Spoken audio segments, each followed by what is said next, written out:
Settle in. You're listening to PlotFall. Our focus this evening rests on the story of why you wouldn't survive a day in the Spanish flu pandemic of 1918. Before we begin, if you find value in these stories, perhaps take a quiet moment to like the video and subscribe. It helps others find the channel. You can also let me know in the comments where you're listening from and the time. It's always fascinating to see our quiet community grow around the world. Now, find a comfortable position, perhaps dim the lights or turn on a soft fan for background noise, and let's ease into tonight's story together.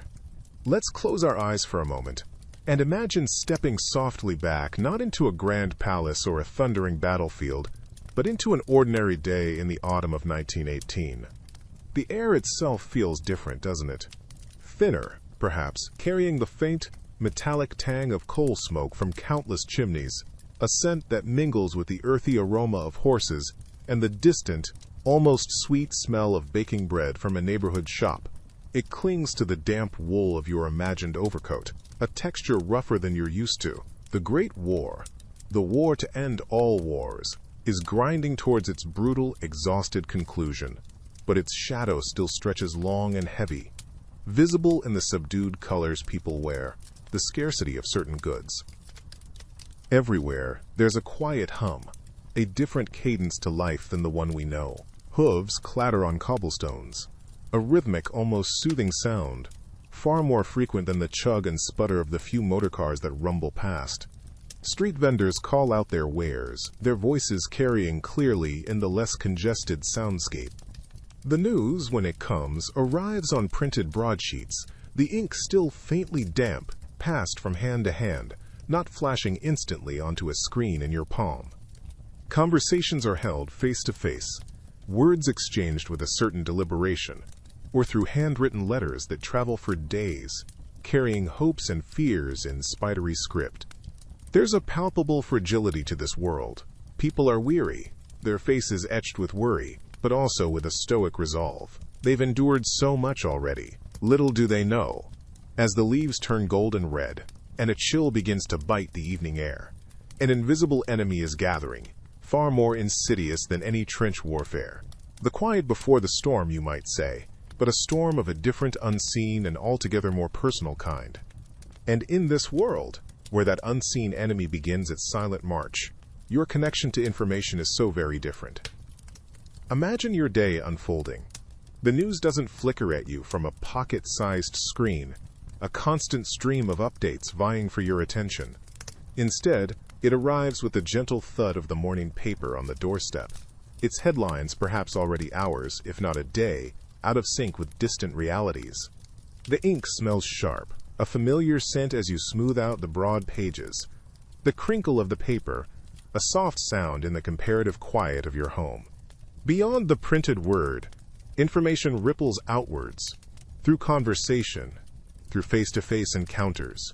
It's the postman, lingering for a moment on his rounds with a snippet of gossip, or a more somber update. It's the shopkeeper, leaning over the counter to pass on news gleaned from a delivery driver who's traveled from another town, his face perhaps etched with a new worry. These aren't always verified sources, but they form the rich texture of understanding, little threads woven into the fabric of your community, discussed perhaps over a shared cup of tea, or while mending clothes by the fireside. Your world is immediate, tangible. The concerns of your street, your village, your small town, these are paramount. The wider world, with its devastating war just ended, and its fresh whispers of a new, strange sickness, feels almost like a distant play, the full scale of its drama slow to reveal itself, through these intermittent, often second-hand, dispatches. This very intimacy, this reliance on the local, would soon become a tragically fragile defense against a foe that respected no boundaries, no matter how close-knit the community. And so, as this new sickness began its silent, invisible creep, the medical world of 1918 was, to put it mildly, caught unprepared. Doctors, dedicated and often exhausted, found themselves facing an enemy they barely understood, armed with tools that feel almost medieval to us now. There were no antibiotics, no antiviral medications. The very concept of a virus, this microscopic architect of such widespread suffering, was still hazy. a phantom lingering at the edges of scientific understanding, a ghost in the medical machine. Imagine you feel that first tickle in your throat, the sudden onset of a bone-deep weariness, a chill that settles deep within your marrow. You call for the doctor, perhaps a familiar, trusted figure in your community. He might arrive, his face etched with concern, carrying his worn leather bag. Inside, there's no magic bullet, no quick fix. Perhaps he offers aspirin for the fever, its bitter taste a small distraction, maybe some camphor rub for your chest, its pungent aroma filling the sick room, or advises a mustard plaster, its sharp scent a fleeting, fiery promise of relief. These were comforts, attempts to manage the relentless symptoms, but against the true onslaught of this particular influenza, they were like whispers against an oncoming storm. Even before this devastating pandemic, remember, common ailments we now dismiss with a simple pill or a short rest could be profoundly serious. A deep chest cold could easily bloom into pneumonia, a terrifying prospect when your body's own defenses were the primary and often solitary line of battle. The air in a sick room wouldn't carry the clean, sharp scent of antiseptic wipes and hand sanitizer that we know. Instead, it might be thick with the smell of boiled linens, a faint whiff of carbolic acid if the household could afford it, and sometimes the faint, unsettling metallic tang of blood from the relentless nosebleeds that often accompanied severe cases. Understanding was dawning, yes, but it was a slow, flickering light in a vast darkness, and this new, aggressive darkness was spreading with terrifying speed. And while that new, aggressive darkness gathered its strength, for most, life still thrummed with a deceptive, familiar rhythm. Imagine, if you will, stepping out into the world of early 1918. Public health, as a concept, was still in its gangly adolescence. Certainly, cities worried about clean water, about the stench of refuse in the summer heat, but the invisible threat carried on a cough, on a shared breath in a crowded room. That was a far more nebulous fear, easily dismissed. The thought of a tiny, unseen enemy dictating your every move, closing down your favorite picture house, or emptying the bustling market square. It was simply beyond the everyday imagination. Social distancing, that phrase now etched into our modern consciousness, would have sounded like a bizarre, even unfriendly notion. People were simply closer then.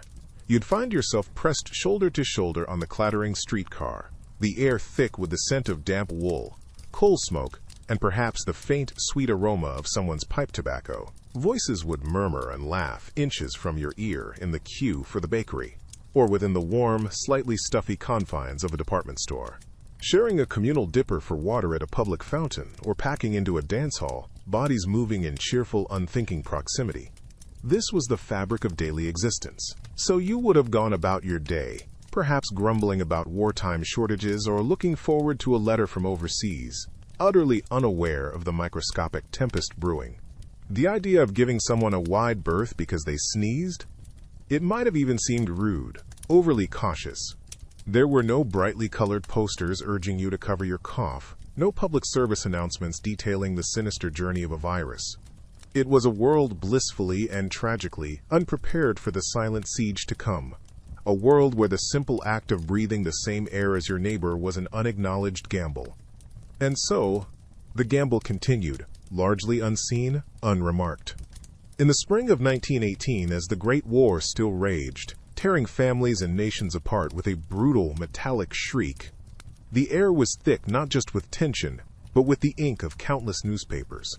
Headlines screamed of trench warfare, of distant victories and devastating losses, the latest casualty lists, the rationing updates, the price of coal.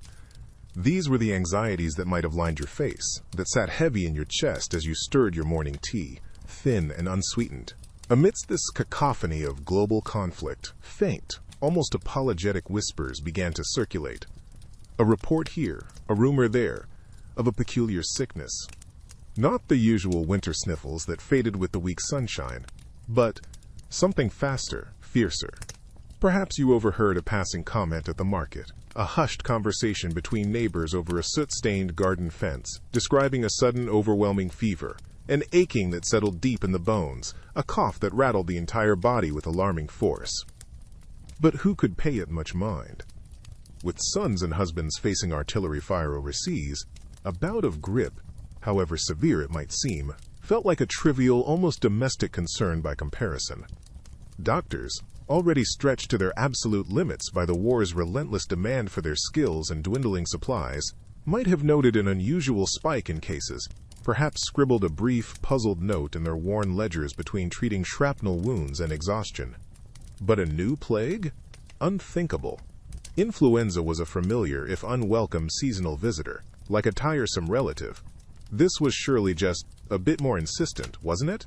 It was easy, fatally easy, to wave away these early scattered signs as just another hardship in a world already overflowing with them.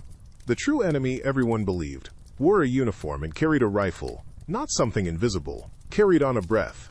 And so, as the spring of 1918 unfolded, its blossoms perhaps a little muted by the lingering pall of war, this new influenza began its quiet, almost apologetic arrival. It wasn't the dramatic, lung-tearing monster it would later become. Not yet. Imagine, if you will, waking one morning feeling off. A slight, almost trivial fever. A throat that felt a bit like sandpaper. A dull ache behind your eyes. The kind of general weariness that made the thought of your daily toil almost unbearable, but not quite enough to truly alarm you. You might have simply pulled the thin blanket a little tighter, sipped some water, and resolved to push through. Most people did. They often called it the 3-day fever, a peculiar but seemingly manageable ailment. You'd feel tired, your limbs heavy, maybe a persistent shiver that had nothing to do with the spring air. And then, often within those 3 days, it would recede, leaving you feeling washed out, perhaps a little weaker, but undeniably on the mend. That swift recovery was part of its cruel deception. Relief would wash over you, a fragile gratitude for having dodged something worse. Back to the factory hum, the quiet fields, or the mud and noise of the front. There was a war to be won, or endured. Who had time to dwell on a fleeting sickness?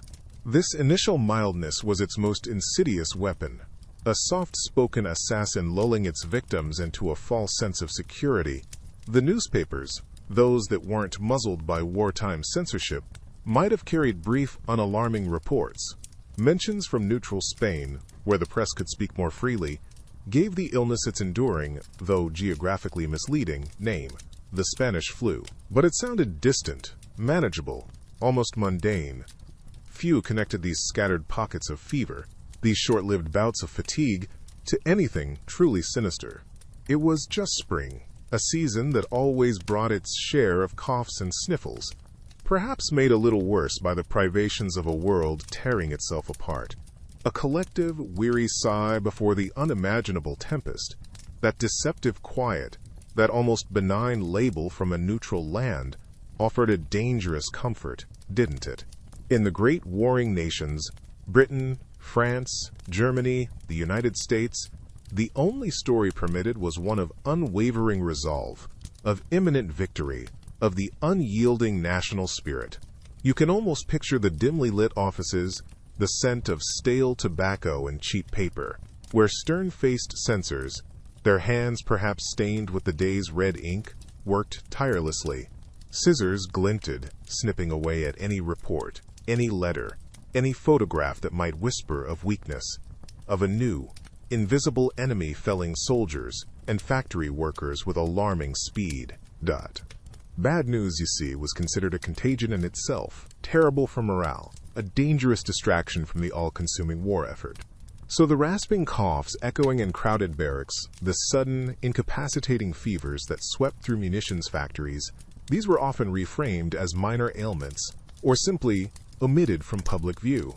The very air, already thick with the metallic tang of wartime industry, and perhaps the distant, imagined scent of gunpowder and mud, carried no official warning of this insidious new threat.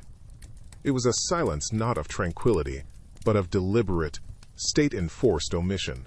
While headlines blared tales of heroism on the Western Front, the virus, unmentioned and thus unheeded, slipped across borders as easily as a rumor in a hushed canteen. It flourished in this information vacuum, a phantom menace growing bolder in the deep shadows cast by patriotic fervor and carefully manufactured optimism. The truth, when it finally became too overwhelming to suppress, would arrive not with a bang, but with a chilling, pervasive silence of its own. So while the great powers wrapped their populations in a comforting, if ultimately suffocating, blanket of silence, there was one corner of Europe where the news, however grim, could still breathe. Imagine for a moment the relative quiet of neutral Spain. No thunder of artillery practice shaking the windows daily. No casualty lists from distant trenches dominating the front pages. Instead, the rhythmic clatter of the printing presses churned out stories of everyday life, and, with increasing frequency, reports of a strange and virulent sickness that seemed to be sweeping through towns and cities.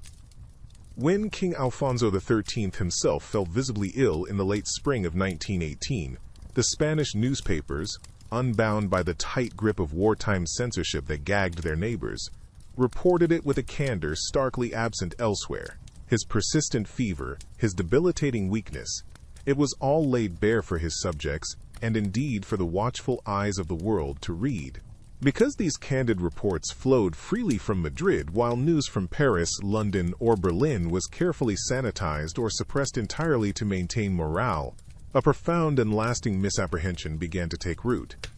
The sickness, it seemed to international observers, was Asterix erupting from Spain, or at least hitting it with unique ferocity, simply because Spain was honest enough, or perhaps just free enough, to admit it was there. And so, this insidious global traveler, this unwelcome guest that respected no trench line, no national flag, and certainly no censor's decree, was given a passport it never asked for, a name it didn't earn. It became, and remains in popular memory, the Spanish flu, a deeply unfortunate and entirely misleading label, born not of the virus's true origin, but of a rare pocket of wartime openness. So with its entirely unearned Spanish passport, the influenza began its silent march across a world already weary of war. In those early months of 1918, it didn't always announce itself with the terrifying drama we now associate with its name. Instead, it often crept in like an unwelcome but seemingly temporary houseguest. Imagine for a moment the first stirrings, a sudden headache, a creeping chill that no blanket could quite banish, bones that ached with a dull, insistent throb, a weariness settling deep into your very marrow. Many called it the 3-day fever, or grip, or simply the knock-me-down fever. You might wake one morning feeling perfectly fine, perhaps even remarking on the unseasonably warm spring air, only to be flattened by lunchtime, the world tilting slightly on its axis. A few days of misery would follow, shivering, sweating, perhaps a dry, racking cough that tasted faintly of dust and old anxieties. And then, for many in that first wave, just as suddenly, the fever would break. You'd feel weak, washed out, your clothes clinging damply to your skin, but alive. It seemed, for a fleeting, deceptive moment, like just another nasty bug making the rounds.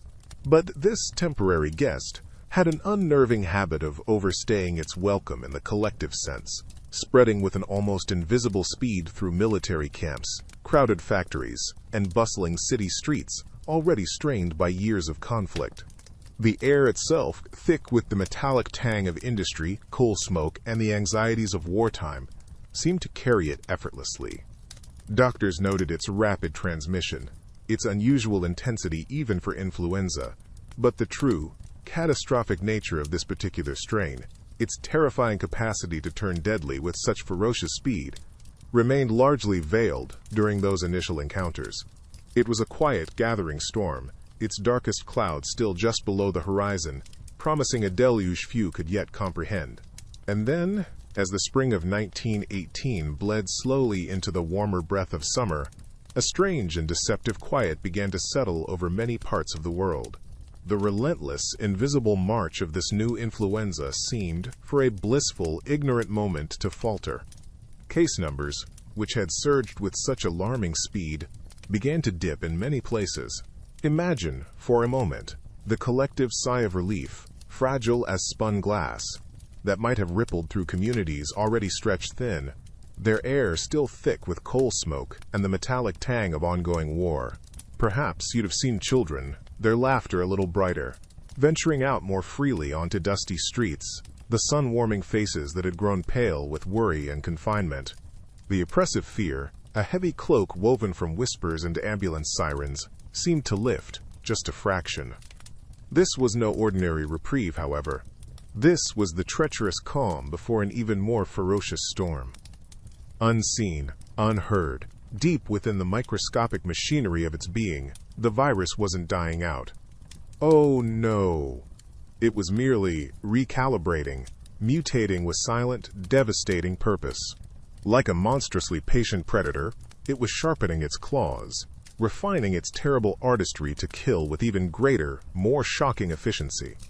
While humanity briefly looked away, perhaps tending to the endless wounds of war or daring to whisper hopes for peace under hazy summer skies, this microscopic enemy was undergoing its terrifying transformation. The summer of 1918 wasn't a recovery. It was an ambush in slow motion, a cruel whispered lie told to a weary, unsuspecting world. And so, with this microscopic storm gathering unseen, its tendrils already reaching into unsuspecting homes, let's place you right there. Imagine, if you will, waking one particular morning. It's autumn, late 1918. The light slanting through your window is thin, a pale gold that does little to warm the chill in the room. The air drifting through the slightly ajar sash is decidedly crisp, carrying the sharp, earthy scent of decaying leaves from the park down the street, mingled with the faintest tang of coal smoke from a neighbor's chimney, the familiar, almost comforting perfume of the season. You stretch, a slow, sleepy movement beneath a heavy, slightly scratchy woolen blanket. The floorboards, when your bare feet finally touch them, are undeniably cold, a jolt that chases away the last remnants of sleep. Outside, the sounds are those of any ordinary day, a comforting rhythm. A horse-drawn delivery cart rattles by on the cobblestones, its iron-shod wheels a rhythmic, hollow clatter. Somewhere in the distance, a factory whistle blows, calling workers to their shifts. Children's voices perhaps drift up from the street below, their chatter and laughter echoing faintly, unburdened. There's no blaring siren, no overt panic in the streets. Not yet. The world outside your window seems stubbornly, reassuringly normal. The headlines in the thin, smudgy newspaper, if you were to fetch one from the doorstep, might still be dominated by the Great War, which was, at last, rumbling towards its brutal, exhausted conclusion. There might be small, easily overlooked notices tucked away on an inner page, mentioning an increase in cases of la grippe. But influenza, after all, was a yearly visitor, unwelcome certainly, but rarely the stuff of widespread dread. The true nature of this particular guest, the silent, indiscriminate horror that would soon eclipse the war itself, was still a creeping shadow, just beginning to lengthen and distort everything in that pale, fragile autumn light. That shadow, though, might not be the first thing you'd register upon waking in that autumn of 1918. Instead, imagine the gentle insistence of morning sounds filtering through your window pane, sounds so different from our own sharp awakenings. There's no piercing digital alarm, no instant cascade of news alerts from a glowing screen. The day would begin to unfold with a different cadence, a symphony of textures now largely muted in our modern soundscape. You'd likely hear the rhythmic, almost hypnotic clop-clop-clop of horses' hooves on cobblestone streets, a steady percussive beat far more prevalent than the intermittent cough and sputter of the era's automobiles. This would be interwoven with the gentle, sometimes grumbling rattle of wooden and iron-shod wheels, the milkman's cart with its clinking bottles, the baker's wagon laden with the day's bread, perhaps the distant, heavier rumble of a dray cart carrying its load. These were the heartbeats of the city's commerce, slow and steady. Further afield, a steam train's whistle might drift across the rooftops, a long, mournful cry that could sound like a sigh or a summons, a reminder of a wider world still connected by ribbons of steel. The general hum from the street below would be softer, a tapestry woven from individual voices, the occasional shout of a vendor, the distant clang of a streetcar bell. Not the overwhelming, continuous roar of traffic that fills our ears today. It's a soundscape that speaks of a more deliberate pace, a world powered by muscle, steam, and the turning of the seasons. These are the ordinary, almost comforting sounds of life, a daily chorus that, in the autumn of 1918, was unknowingly providing the fragile, familiar soundtrack to an insidious silence just beginning to creep into countless homes. And as that insidious silence began to creep into your own small corner of the world, your first, almost unconscious modern instinct would likely be to reach out. Your hand might instinctively grope for the cool, familiar rectangle of a smartphone, seeking the immediate comfort of a newsfeed, a quick message to check on loved ones, some digital reassurance against the quiet unease. But in the autumn of 1918, that gesture would meet only empty air, perhaps the rough wool of a blanket, or the cold, unyielding wood of a bedside table. There was no glowing screen to illuminate the encroaching shadows, no instant global chorus of voices to explain the chilling stillness. Information back then was a more patient, almost tangible pursuit. News traveled at the deliberate speed of print and paper, the daily crinkle of a freshly bought newspaper its most common sound. You'd scan dense columns of text, the ink still faintly smelling of the press, searching for updates that might already be days old. Or you would rely on the hushed, sometimes fearful, voices of neighbors sharing snippets over a garden fence, the postman's brief, solemn report on his rounds, or notices pasted starkly on public walls, their edges already damp and curling in the cool autumn air. Imagine that slow, painstaking assembly of understanding, the gnawing uncertainty as rumors, carried on the very breath of the city, mingled with sparse, often delayed, official pronouncements. Each fragment of news was a small, hard-won piece of a bewildering puzzle, so different from the constant, overwhelming stream we try to navigate today. And so, with this patchwork of whispers and official notices, perhaps you'd await the morning paper, if it even managed to find its way to your doorstep. The usual thud on the porch, or the sight of the delivery boy, a cheerful whistle now perhaps silenced, might be an uncertain thing. Illness could have claimed his route, his family, or the boy himself. But if the paper did arrive, a thin, slightly flimsy broadsheet, it would carry the faint, earthy smell of damp pulp mixed with the sharper tang of fresh printer's ink. Its headlines, stark in their black and white pronouncements, would already feel like echoes from a time swiftly passing, chronicles of a yesterday already distant. You might smooth out its crinkled, cool pages with your fingertips, scanning columns that perhaps still spoke more of the Great War's lingering shadows or mundane local politics than of the true storm brewing. Tucked away, perhaps on an inner page, a small, understated report on the Spanish grip or 3-day fever would appear. It would list rising case numbers in distant cities, offer sensible but ultimately flimsy advice to avoid crowds, to keep windows open. These words, painstakingly gathered, set in lead type, and printed hours, if not days, before they reached you, were a photograph of a moment already gone. They offered little genuine preparation for the escalating crisis, for the sudden, hacking cough you might hear from your own child in the next room, or the unnerving, prolonged quiet emanating from the house across the narrow street. That printed news, a supposed beacon of information, was more akin to a flickering candle in a vast, encroaching darkness, its light too weak, its reach too short, to truly illuminate the path ahead, or the invisible, relentless enemy already crossing thresholds uninvited. That invisible enemy, indeed, needed no formal invitation. It might announce itself not with a dramatic, sudden collapse, but with something far more insidious, something you might barely register at first, like the faintest whisper in an otherwise silent room. Imagine, if you will, waking one morning, the weak gray light of dawn filtering through your thin curtains, painting pale stripes on the rough wooden floor. There is a faint dryness at the back of your throat, a tiny, persistent tickle that you try to clear with a small, quiet cough, hoping not to disturb the others sleeping fitfully in your cramped, shared room. Perhaps a wave of unexpected weariness washes over you as you swing your legs over the side of the bed, your feet meeting the cold, unyielding floorboards. It's a little heavier than usual, this fatigue, a subtle, dragging weight in your limbs as you contemplate the day's demanding toils, the long hours stretching out before you. You'd likely dismiss it, wouldn't you? A bit of dust from the street carried in on the breeze, perhaps. Or just the lingering chill of the night air seeping through the ill-fitting window frame.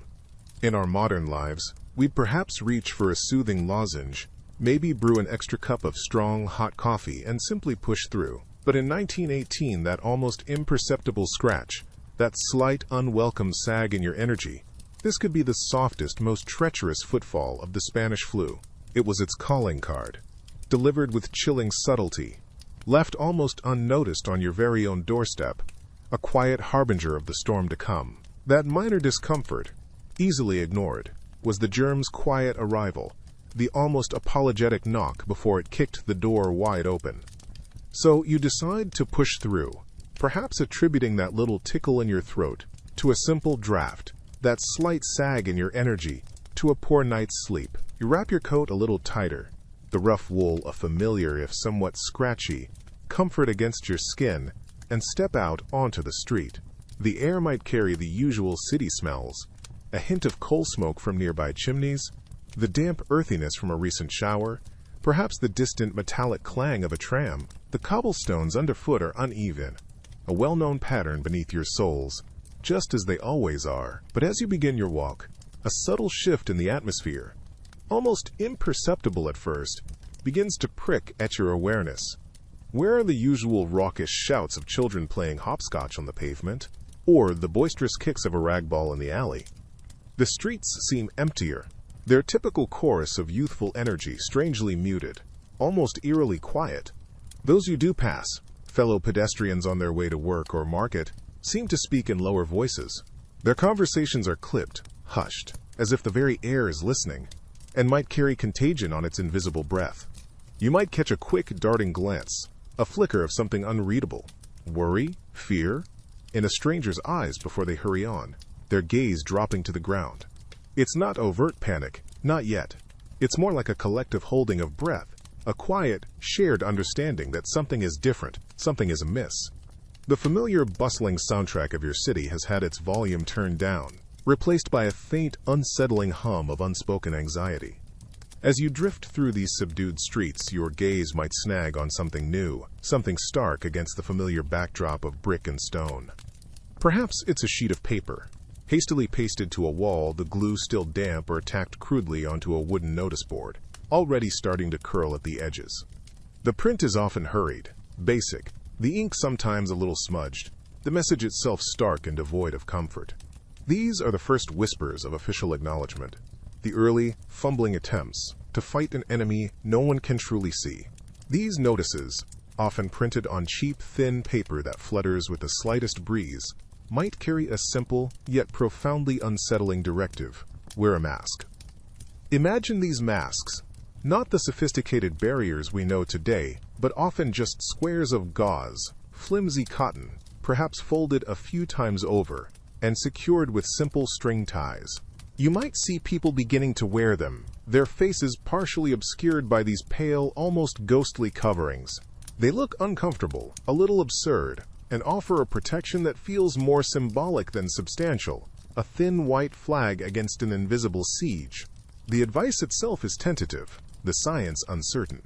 Some might diligently tie on their gauze, hoping this fragile layer offers some defense. Others glance at the notices with skepticism, or perhaps a touch of weary cynicism. In the quiet conversations that still persist, you might hear the debated efficacy, the whispered questions of whether these simple cloths could truly hold back a pestilence. It's a small, almost pitiful gesture in the face of such an overwhelming threat, like trying to catch the wind in a loosely woven net. Yet it's one of the few tangible actions people feel they can take. Even with that thin gauze tied across your face, a barrier more symbolic than substantial, the need for supplies draws you out. Imagine, for a moment, you're stepping into what was once a bustling market square. The air, usually thick with the scent of fresh bread, ripe fruits, and perhaps the earthy smell of livestock, now carries a different undercurrent, a subtle tension you can almost taste. The usual cheerful cacophony is muted. Voices are softer, more hesitant, perhaps muffled by similar masks, their owners' eyes darting about with a quiet apprehension. Stalls might be fewer, their proprietors wary, their expressions hidden or strained beneath their own makeshift coverings. Each coin exchanged, cool and metallic in your gloved or carefully washed hand, each vegetable selected, each brief word spoken with a vendor. It's an unconscious roll of the dice, a gamble taken without knowing the stakes for that particular throw. You don't see the enemy. It travels silently on the breath of a seemingly healthy neighbor, lingers on a countertop briefly touched, drifts in the shared, anxious air of the marketplace. The faint, sharp scent of carbolic acid or another disinfectant might cling to the air in some places, a crude but desperate attempt at purification. A distant cough, sharp and sudden, cuts through the quiet murmur, and heads turn, if only for a fleeting second, a collective, unspoken acknowledgement of the invisible threat. The ordinary, everyday act of buying groceries becomes a delicate, almost perilous dance. You try to keep your distance, to touch as little as possible, but the simple act of existing in a shared space is now fraught with an invisible, pervasive danger. The fruit you pick up, the change you receive. Each interaction is a potential point of unseen transmission, a silent gamble with an unforgiving adversary. And as you turn to leave, your basket perhaps a little lighter than you'd hoped, the most unsettling thought is that the threat isn't confined to this public square. It follows you home, unseen, unheard, a microscopic passenger in a world utterly unprepared for its silent, devastating arrival. That microscopic passenger, the influenza virus, found an extraordinarily easy journey in 1918, particularly on hands that knew nothing of the instant, chemically assured cleanliness we take for granted. Consider your own hands, perhaps instinctively reaching for a pocket-sized bottle of sanitizer after touching a door handle or a shop counter. In this world, that comforting ritual simply doesn't exist. There are no pocket gels, no cleansing wipes infused with alcohol. Soap and water were the gold standard, of course, but their availability and use, especially when out and about, were far from universal or immediate. Your hands then become unwitting carriers, collectors of the unseen, with no quick fix to wash away the day's accumulated risks before your next meal or before you touched your own face. Now imagine you're feeling parched, perhaps after that unsettling trip to the market. You spot a public water fountain or a communal barrel with a dipper. Often, a single tin cup or a ladle would be chained nearby for everyone to use. It hangs there, perhaps a little battered, cool to the touch, glistening with droplets from the last person. Think of the shared experience, the simple act of quenching thirst, now overlaid with the chilling awareness of every pair of lips that touched it before yours, every cough or sneeze that might have misted the air around it. It's a communal gesture, born of necessity, but through your modern eyes, it's a roulette wheel of infection, each sip a gamble. This casual sharing, so alien to our current understanding of hygiene, was simply a part of daily life, a mundane detail that highlights the terrifying openness to contagion. That faint, clinging unease might follow you as you step away, perhaps back towards what you hope is the sanctuary of your home. The morning air, usually carrying the familiar, reassuring clatter of the milk cart or the iceman's heavy tread, feels strangely hollow. You reach your doorstep, and the space where the cool, dewy bottle of milk should be sitting is bare, just cold stone. A small thing, easily dismissed perhaps, but the first pinprick of worry. Later, the postman, whose daily arrival is as predictable as the town clock, might not appear. No cheerful whistle, no letters slipping through the mail slot, just an extended, unusual silence. These aren't grand pronouncements of disaster. Not yet. They are the quiet fraying of familiar threads. Imagine venturing out for your daily provisions. The bakery, usually a beacon of warmth, its windows misted from the oven's heat, its doorway breathing out the almost sacred scent of fresh bread, is dark. The door is locked, perhaps with a hastily scrawled note, closed due to sickness, or, more chillingly, no note at all, just an abrupt, unsettling emptiness. The grocer next door, whose bins of potatoes and onions usually spill onto the pavement, might also be shuttered, the vibrant colors of his wares replaced by a dull, closed-off facade. The usual comforting hum of commerce, the chatter, the bargaining, is muted, replaced by an unnerving quiet. These small absences accumulate, like soft, falling snow, beginning to blanket the ordinary, hinting at the scale of the invisible siege. The quiet of the empty streets seems to seep into your very bones as you continue your morning. Perhaps you manage to find a small, crusty loaf from a baker who dared to open. Or maybe you're making do with whatever was left in your larder from days past. You might dismiss that slight ache behind your eyes, that little tickle in your throat, as just the usual morning weariness, perhaps a sign of a simple cold. It's nothing. You try to reassure yourself, just a consequence of uneasy sleep in a worried, hushed city.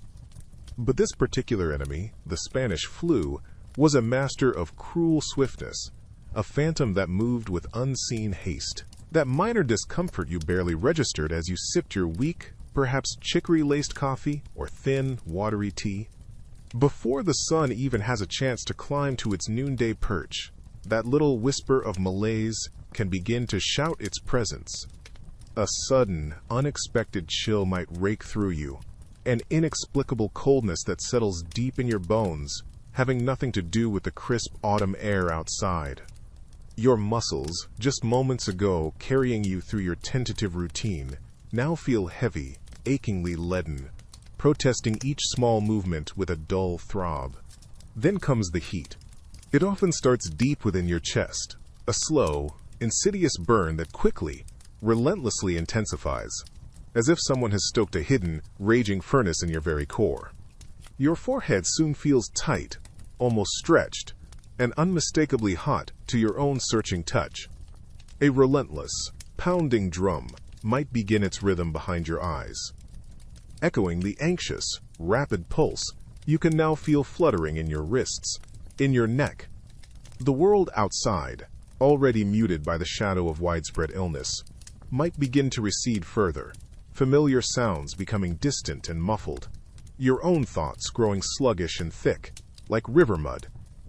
That faint, dismissible symptom from breakfast has, with terrifying, almost breathtaking speed, announced the arrival of a formidable, internal siege. What was once a vague, citywide threat is now intimately, burningly personal. And then, as if summoned by that internal fire, a new torment would begin to creep through you, spreading like a dark tide. It wouldn't be a sharp, sudden pain, not initially. Instead, imagine a deep, pervasive ache settling into your muscles, your joints, as if every fiber of your being is protesting, groaning under an invisible weight. Your back, your legs, even your arms would feel heavy, bruised from the inside out, a tenderness that makes the slightest touch of rough bed linens an irritation. This isn't the familiar, almost satisfying soreness after good, honest exertion. This is a profound, cellular weariness, a signal that your body is being systematically, relentlessly overwhelmed from within.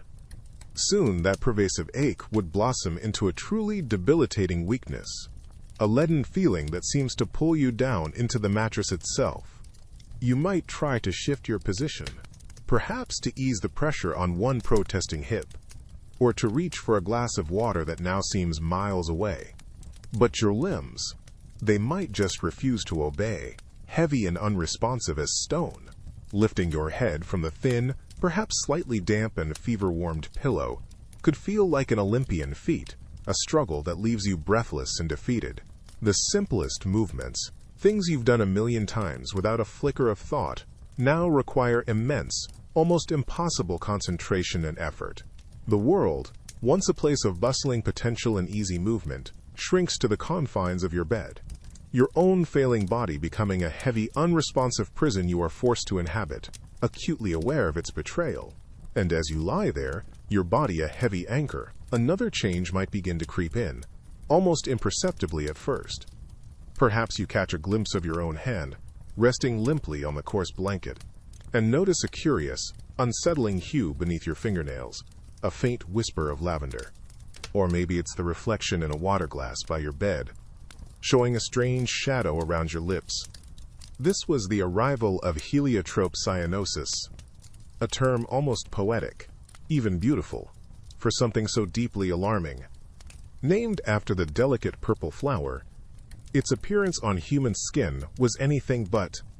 It would begin subtly, this discoloration, a faint bluish tinge around your mouth, the beds of your nails, the delicate skin of your earlobes. But it wouldn't stay subtle for long.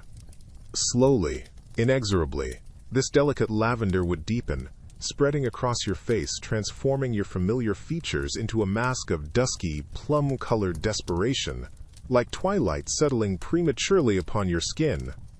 It was the body's stark, visual cry for oxygen, a clear and terrifying signal that your lungs, those vital bellows meant to sustain you, were failing in their most fundamental task. The air you gasped for, no matter how deeply you tried to draw it in, felt thin, insufficient, unable to quench the invisible starvation within. Doctors and nurses learned to dread this specific bloom, this macabre announcement. It was as if your very skin, the canvas of your being, was broadcasting the grim prognosis, a silent, colorful surrender to the encroaching darkness. And as that dreadful blue crept across your lips and fingertips, a visible mark of distress, there would be no swift, sterile swab, no little plastic stick revealing a definitive line in minutes. You wouldn't hear a doctor confidently name your invisible assailant. Instead, a chilling uncertainty would settle in your chest, heavier even than the fluid that might be gathering in your lungs, a cold companion to the fever. Was this just a particularly vicious cold, the kind that lays you low for a week, a touch of seasonal pneumonia?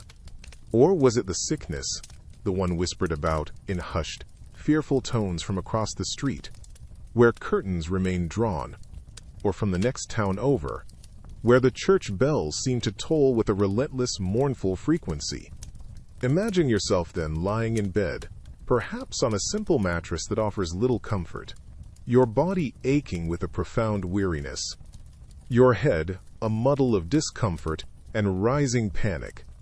Each cough, each sudden shiver, would feed a growing dread, a seed of fear watered by the unknown. News, when it came, traveled slowly, like a dark rumor carried on the autumn wind, or by a worried neighbor peeking hesitantly around your door.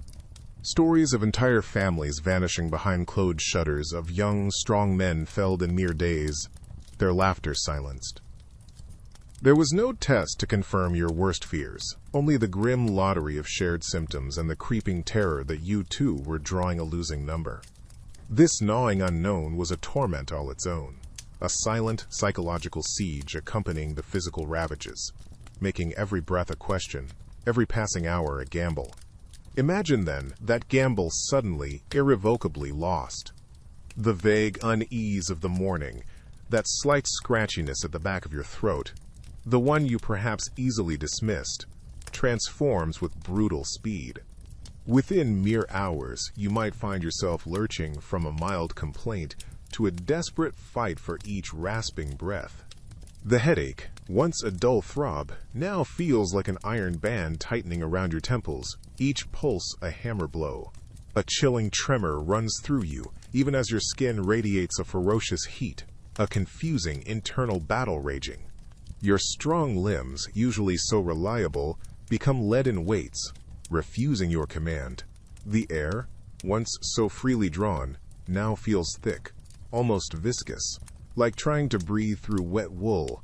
Each inhalation becomes a monumental, shallow effort that offers little relief, leaving a burning ache deep in your chest. Perhaps a strange metallic taste floods your mouth, a coppery tang of sickness, and the faces of loved ones swim in and out of focus, their worried whispers barely penetrating the fog that begins to envelop your senses. This terrifying velocity, this express train from feeling mildly off to being critically incapacitated, would be one of the most shocking aspects. There's no gentle slope into sickness, no gradual acclimatization to your body's betrayal. It's a sudden, violent coup, leaving you bewildered and adrift in a rapidly failing vessel. The sheer disbelief that your own robust health could be so comprehensively undone so quickly would be a silent scream accompanying the physical torment. And so, as this tempest rages within you, your thoughts, clouded as they are by fever, would naturally turn towards help. A doctor.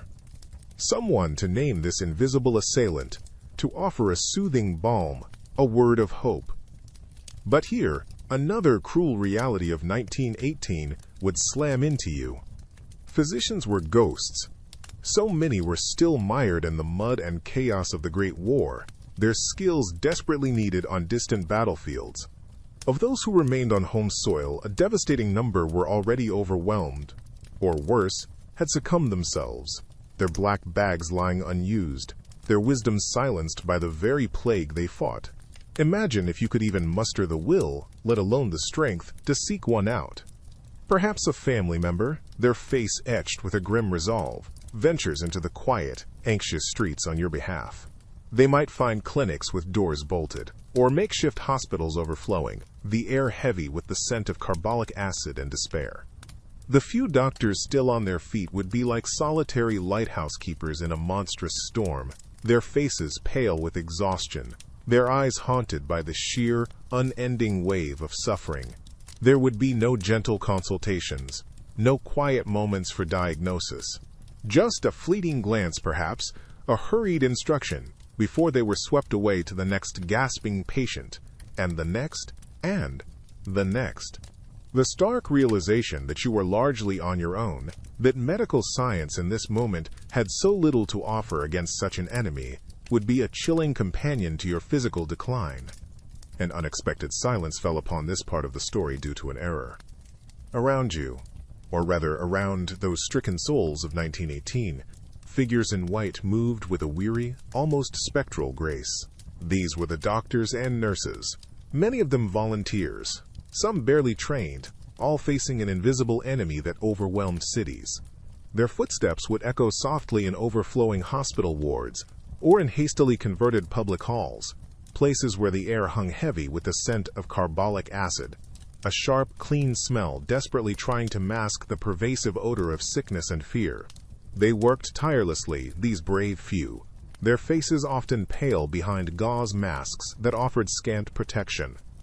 Their hands, chapped and aching from constant washing, would offer what little comfort they could. A cool cloth pressed to a burning forehead, a gentle adjustment of a thin, scratchy blanket. But what could they truly do against the raging fever, the bone-deep aches, the lungs filling with fluid? Their arsenal was heartbreakingly small.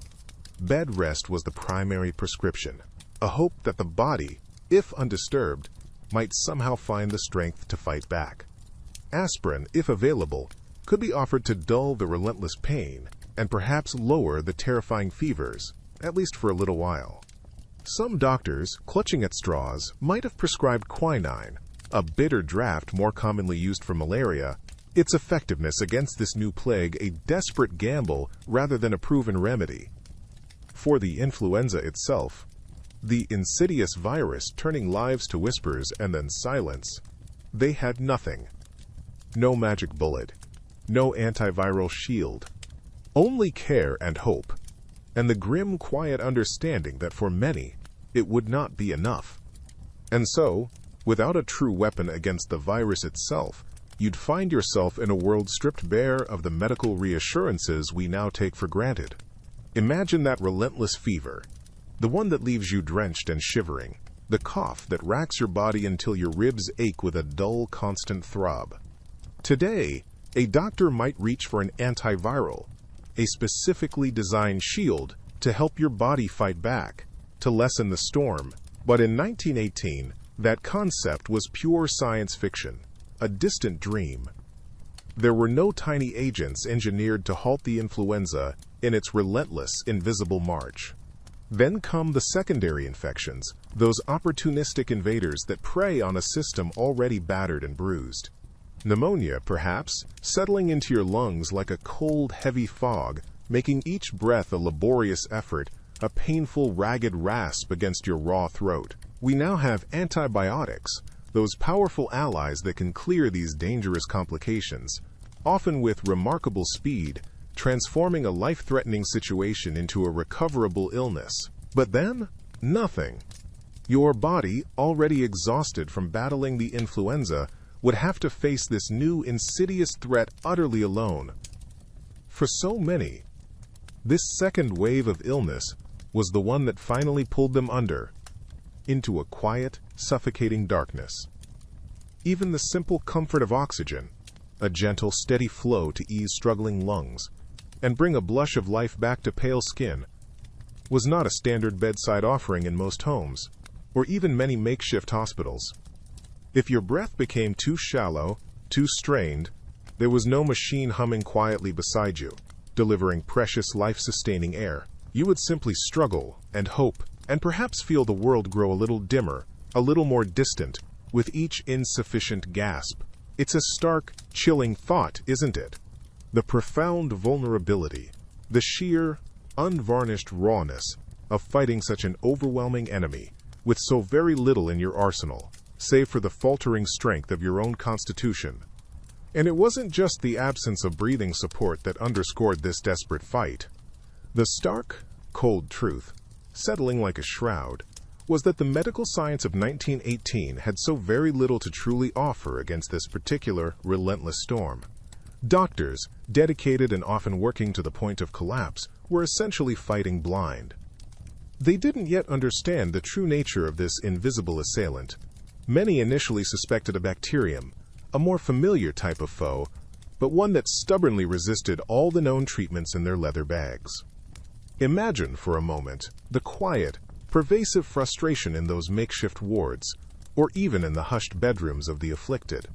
The air might be thick with the sharp, medicinal scent of carbolic acid, a common disinfectant used in a largely futile attempt at purification, perhaps mingling with the fainter, sweeter smell of camphor rubs, offered as a sliver of comfort more than a genuine cure. Physicians might prescribe aspirin, sometimes in doses we now know could be harmful, or perhaps quinine, or other remedies that, in retrospect, felt like well-intentioned whispers against a hurricane. Each failed treatment, each life that dimmed and slipped away despite their most earnest efforts, would have been a quiet, crushing blow. This dawning, chilling realization that the learned men and women of medicine were, in this instance, almost as vulnerable as their patients, must have been a particularly heavy burden to bear. It was a silent, creeping dread, the understanding that this unseen enemy moved with a devastating impunity, leaving a trail of sorrow that no contemporary textbook, no esteemed lecture, no practiced skill could yet halt. You are there, perhaps as a caregiver, watching, waiting, praying for a fever to break, for a rattling cough to ease, all the while knowing that the tools at hand were so heartbreakingly inadequate. It's a profound and sobering thought, the weight of that helplessness. Beyond the strained walls of homes and hospitals, where that profound helplessness we spoke of took root, the world outside began to contract, to quieten in a way that felt deeply unnatural. The cheerful shouts from the schoolyard, that daily soundtrack to many a street, simply vanished. Imagine walking past, seeing those gates, usually bustling with children, now chained shut, a stark, silent declaration that even the young were not beyond the reach of this invisible threat. A strange new quiet settled where laughter used to bounce off the brickwork, the scuff of shoes on asphalt, now just a memory. Then the churches, places of solace and communal gathering, also began to close their heavy oak doors. Pews that once held families seeking comfort or celebrating life stood empty, perhaps collecting a thin layer of dust in the dim light filtering through stained glass windows. The familiar Sunday bells, which once called the faithful with their resonant peals, now remained still, their calls replaced by an unnerving hush. The communal hymns, those shared voices rising in hope or sorrow, went unsung, leaving a void where fellowship once resonated. And what of the theaters, the picture palaces, those relatively new temples of flickering dreams and escapism? Their grand marquees, once bright with promises of adventure and laughter, now stood dark and uninviting. Inside, the plush velvet seats sat in row upon empty row, a hollow testament to the joy that had been abruptly paused. The silence in these spaces, once filled with applause or the collective gasp of an audience, must have been particularly profound, echoing the growing unease that gripped entire communities. This wasn't just an inconvenience. It was the fraying of society's very weave, as the everyday rhythms and shared experiences that bind people together were suspended, replaced by an anxious, watchful stillness.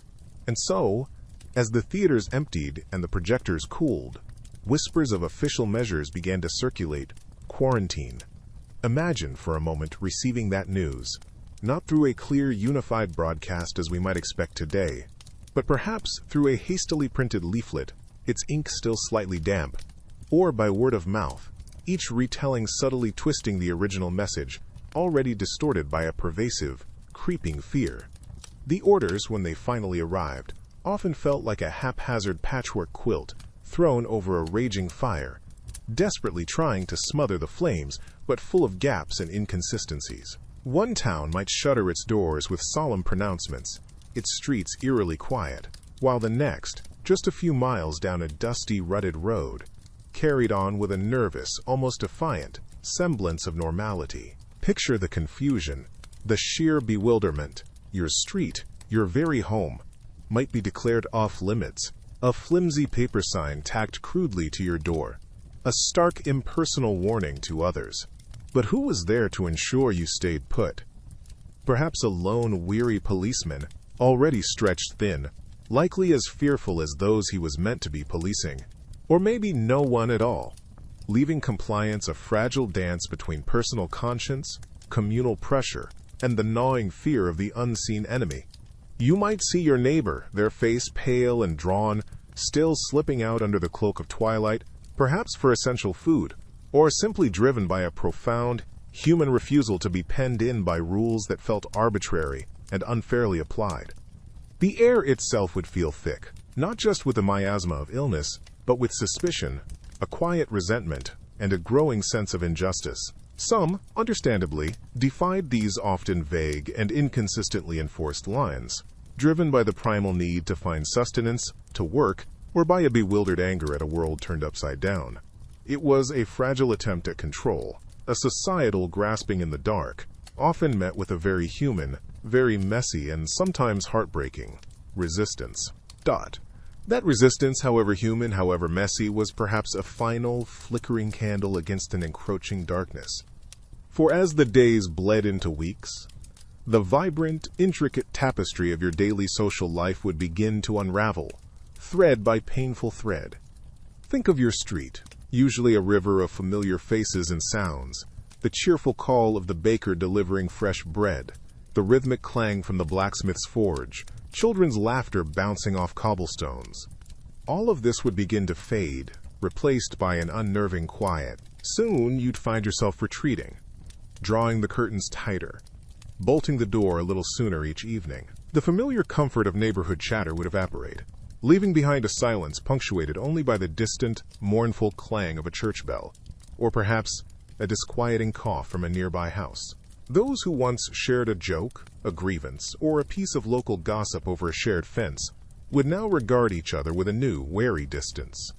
A casual greeting might be met with a hurried glance, a nervous twitch. The very air in your close-knit community, once thick with the sense of daily life, wood smoke, baking, perhaps even the faint metallic tang of industry, would now seem thin, sterile, and heavy with unspoken anxieties. Every unfamiliar footstep on the path, every knock at the door, would send a shiver of apprehension through you. It was a subtle, insidious erosion of trust, turning neighbor against neighbor not out of malice, but out of a primal, desperate need for self-preservation. The friendly face next door, now a potential, unknowing vector of illness. That primal fear, that need to isolate, didn't just fray the social fabric. It began to unravel the very systems that kept your world, however modestly, ticking along. Imagine the quiet of your street, usually punctuated by the cheerful clatter of the mail carrier's cart, or the postman's familiar whistle, now stretching into an unnerving, empty silence. Letters from loved ones, newspapers carrying vital news from the wider world, even government pamphlets with critical advice about the spreading sickness, all delayed, perhaps indefinitely, as those who delivered them succumbed one by one to the invisible enemy. The silence wasn't just in the absence of mail. The rhythmic, early morning rumble of the garbage cart, once a mundane and reassuring sound marking the start of a new day, would fade. Piles of refuse would begin to accumulate outside homes, their scent, a cloying, sickly sweet counterpart to the antiseptic fear that permeated the air, growing stronger with each passing, anxious day. And then, perhaps the grimmest failure of all, even those who provided the final, necessary services, the coffin makers, the grave diggers, found their own ranks thinned by illness, their workshops eerily quiet. The simple, solemn dignity of a proper farewell became a desperate scramble, a luxury many heartbroken families could no longer afford or even find. It's a chilling thought, isn't it?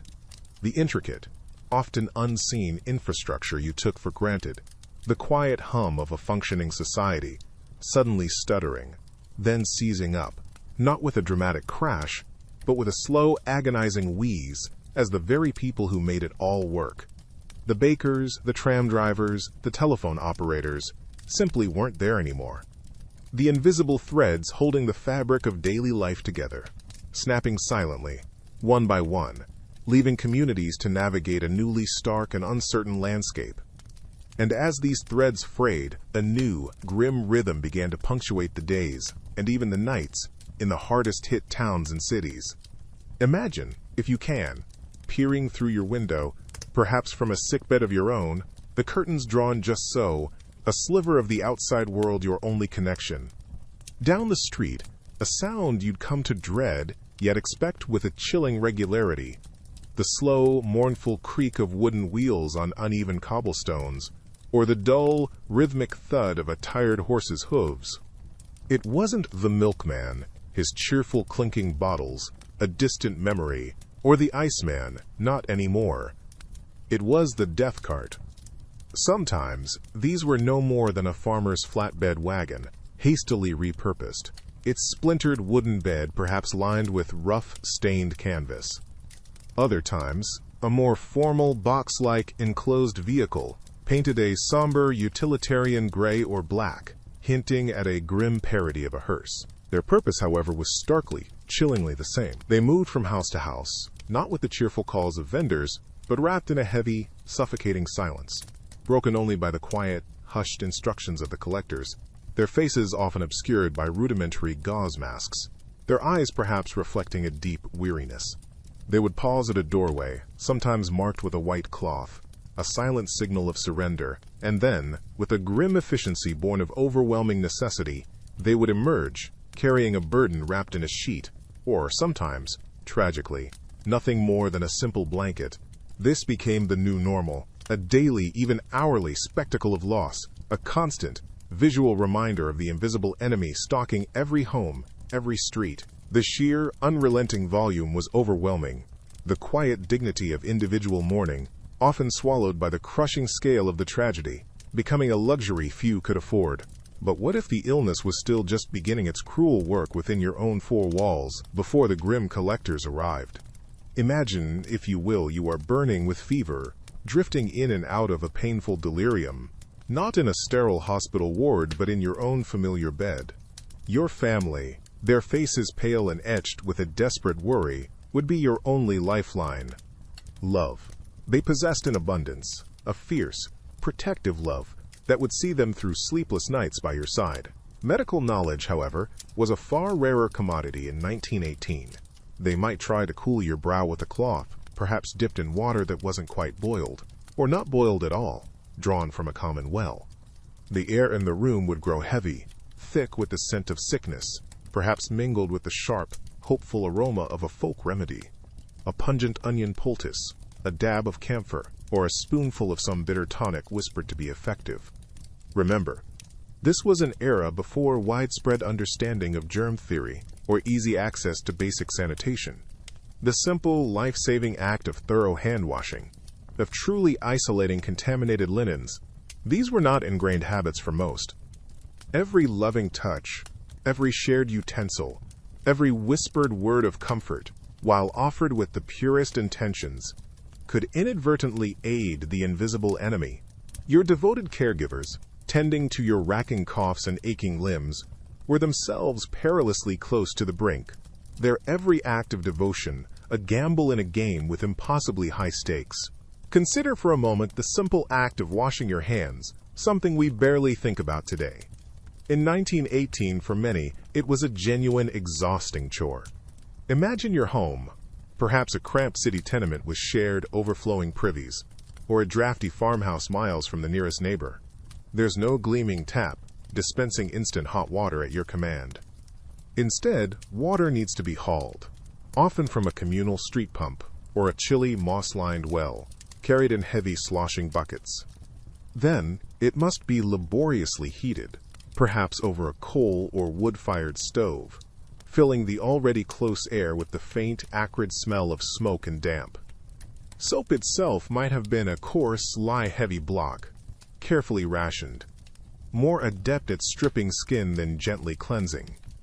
To achieve what we'd consider basic cleanliness, to try and wash away the invisible, insidious contagion clinging to skin and fabric, was an immense, repetitive effort. Think of the endless, grim cycle of soiled bed linens, the fever-damp nightclothes, each piece needing to be scrubbed by hand, likely in a tin tub of rapidly cooling, murky water, the physical effort leaving hands raw, chapped, and red. The stubborn scent of sickness, a mix of sweat, old illness, and fear, would cling stubbornly to the damp wool or cotton, a constant reminder of the battle being waged within those four walls. And effective isolation? In homes where multiple generations often shared not just rooms but sometimes even beds, true separation of the sick from the healthy was a heartbreaking, near impossibility. A thin, worn blanket precariously hung as a makeshift curtain, a hushed, desperate instruction not to get too close. These were often the only fragile and largely futile defenses against an enemy you couldn't see. The air itself would feel thick with unspoken anxieties, each sudden cough echoing ominously in the shared, dim space, a constant, chilling reminder of the pervasive threat. It was a world where even the most basic precautions we now take for granted were monumental, often heartbreakingly insufficient undertakings. And so, with those flimsy barriers and whispered warnings often proving utterly inadequate, the home itself became an unwilling hothouse.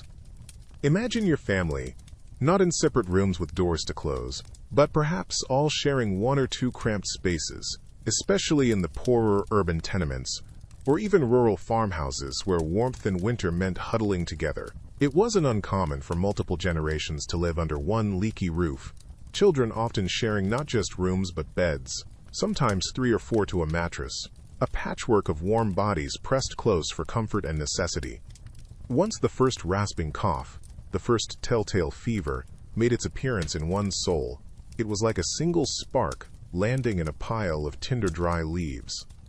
The virus didn't politely knock, it barged in, an unwelcome guest who overstayed with devastating swiftness. That shared breath in the chill air, the touch of a fevered hand passing a cup, the spoon dipped into a communal pot of thin, watery soup, all became unwitting messengers of illness.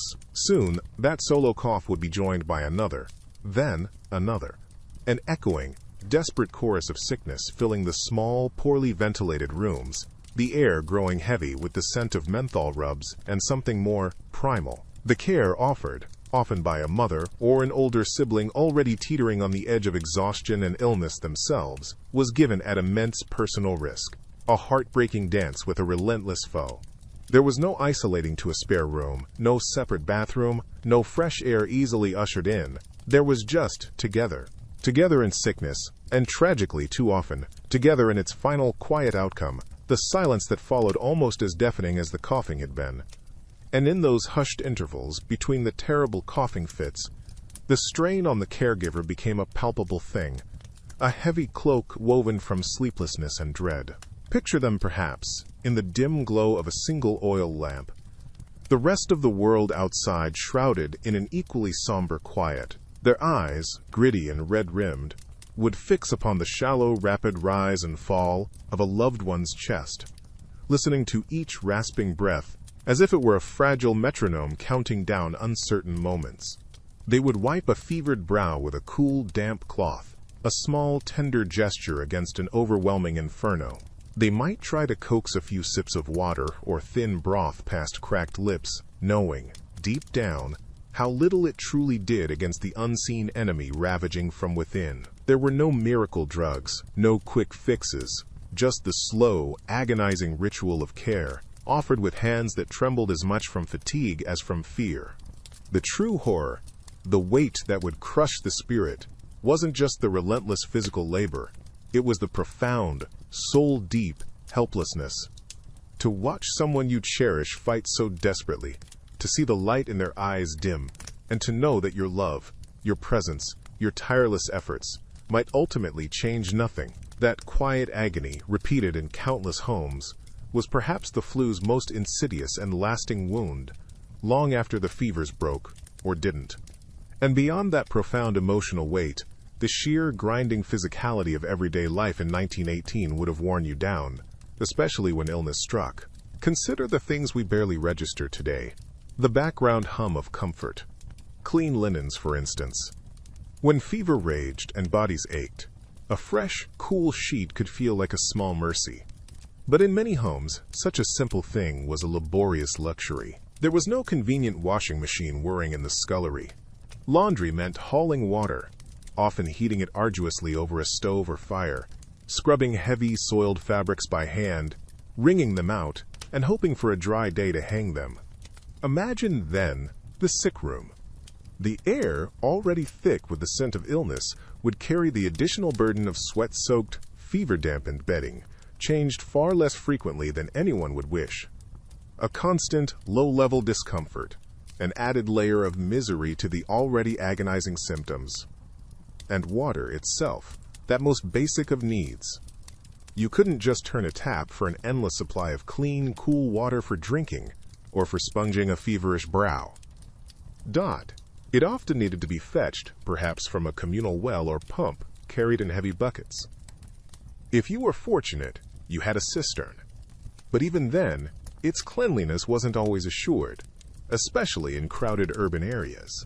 Heating it for a warm wash or a comforting drink was another chore, another demand on dwindling energy when caregivers were already stretched to their limits, likely fighting off their own fatigue and fear.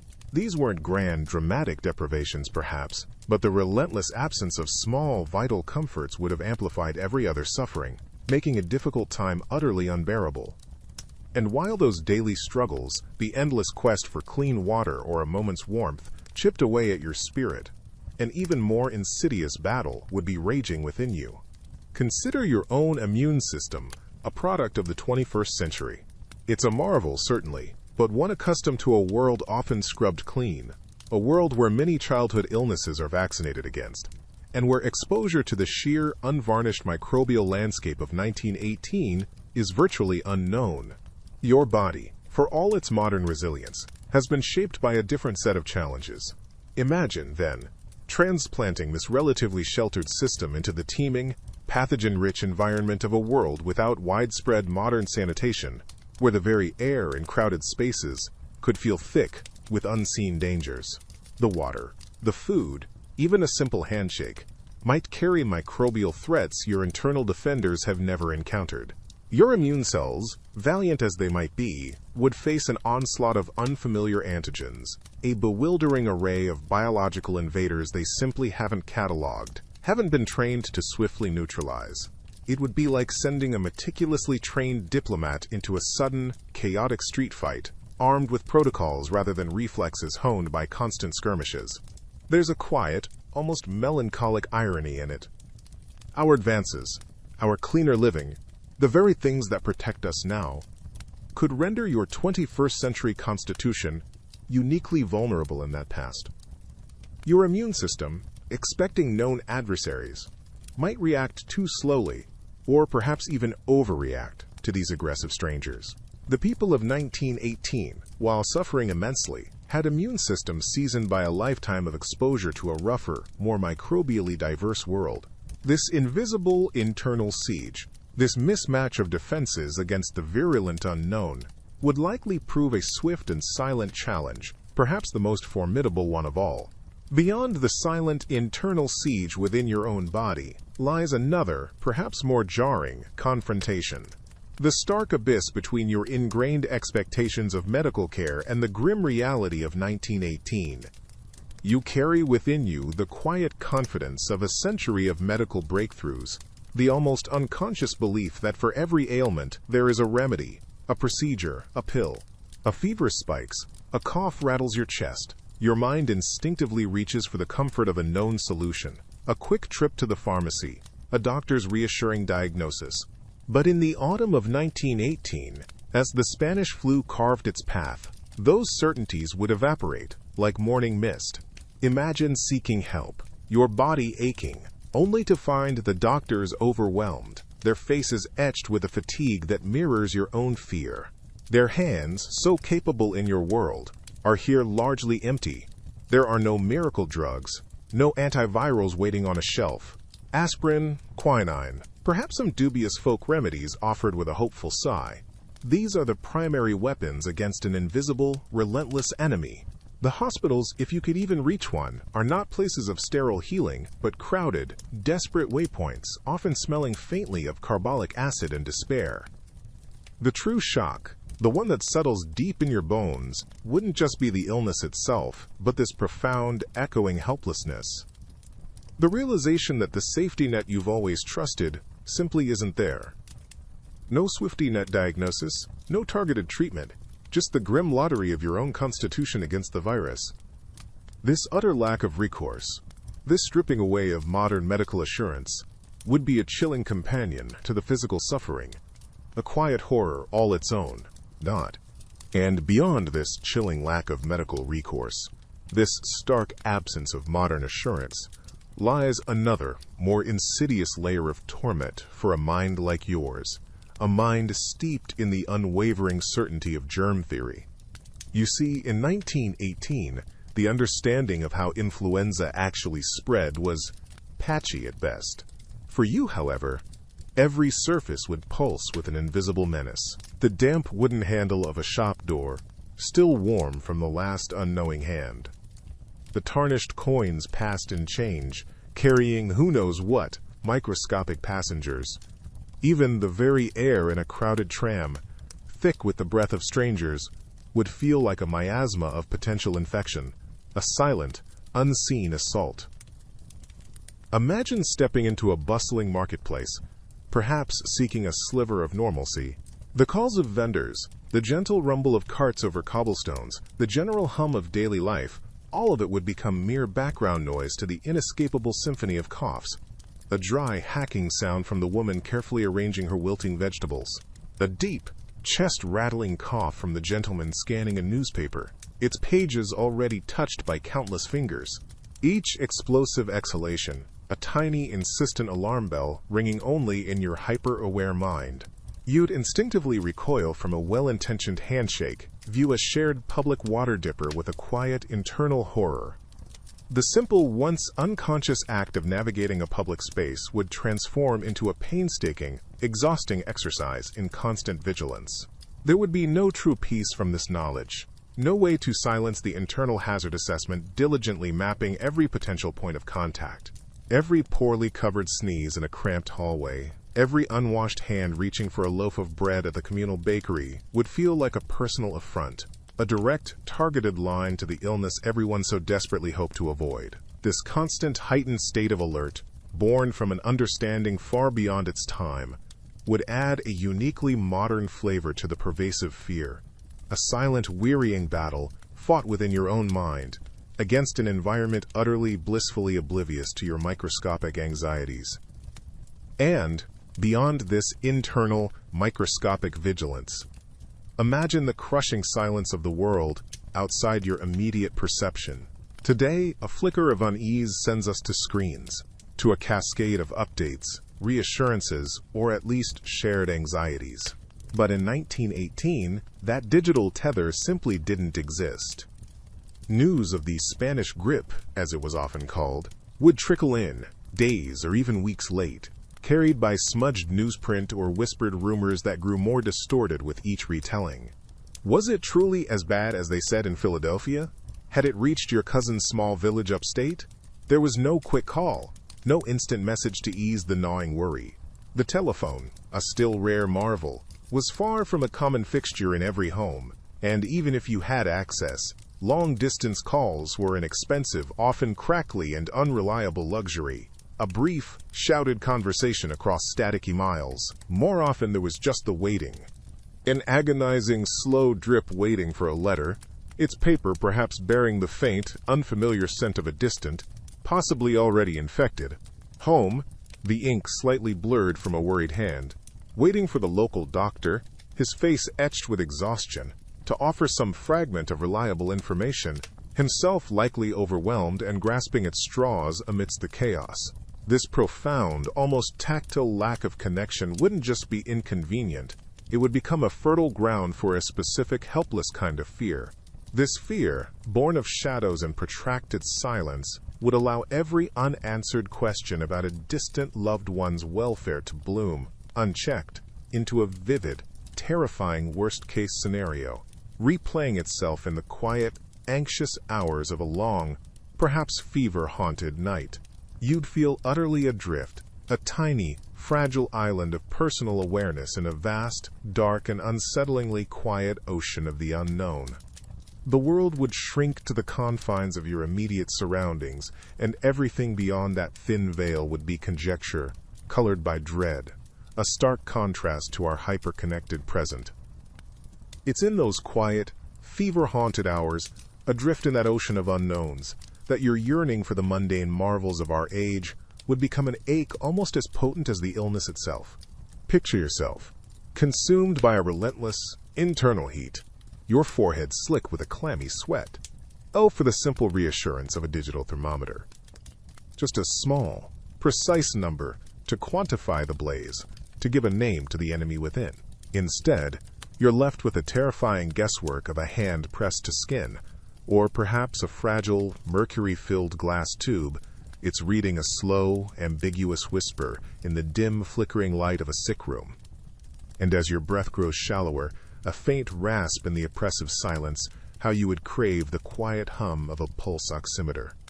That little clip, so commonplace now, whispering the vital secret of how much oxygen your struggling lungs are truly delivering.